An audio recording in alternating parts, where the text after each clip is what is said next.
This video focuses on finding the possible combinations for a pair of dice. Since the lowest number on the standard die is 1, then the lowest possible sum with those two dice would be 2. First we'd roll a 1, and then with the second die we would roll another 1, and we would get a sum of 2. Similarly, the highest sum would need to be 12. Since the highest value on a die is 6, we would roll a 6 with one die and then roll a 6 with the other. 6 plus 6 gives us 12. So I've created a table down below, the sum of the numbers versus the possible combinations. You'll see with getting a sum of 2, there's only one way, one unique way that we could get that. The same is true about the sum of 12. There's only one way we can do that. There's no other way other than to have exactly a 1 and a 1 or a 6 and a 6 to reach these sums. When we move to the sum of 3, we can achieve this actually in two different ways. We could roll first a 1 and then with the second die roll a 2. Or perhaps the reverse would happen. First a 2 and then a 1.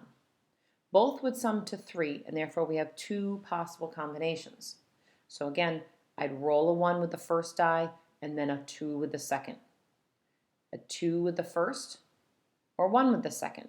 Even though they're both working with the same numbers, they are technically in a different order and therefore a unique combination.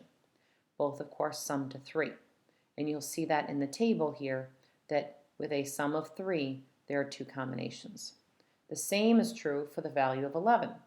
11 can only be accomplished through the sum of 5 and 6 or 6 and 5. So there are two combinations.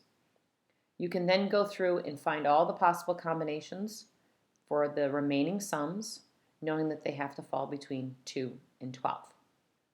So looking at this chart, this is very helpful to use when working on your homework problems or the quiz. If we add up all of these possible combinations down below, we will get 36 possible combinations. As you can see, 7 is the one with the highest possible combinations, and that is why 7 is considered to be the lucky number. It has a higher probability of being rolled. Yes, math plays into this as well.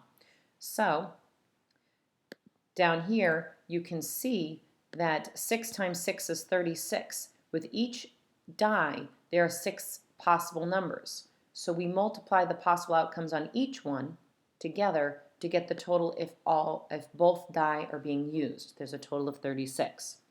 If I were to incorporate 3 dice, I would take 6 times 6 times 6, and I would get 216.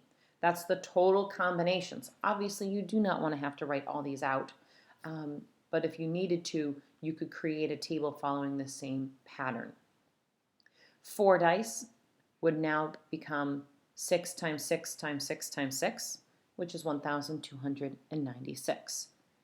If we were working with a unique dice that was not a 6-faced cube, but perhaps an 8 or a 10-faced, then we would be multiplying by 8 or 10, depending on the number of faces that are on the cube. Okay, hopefully this has been helpful, and feel free to use this chart when it's convenient.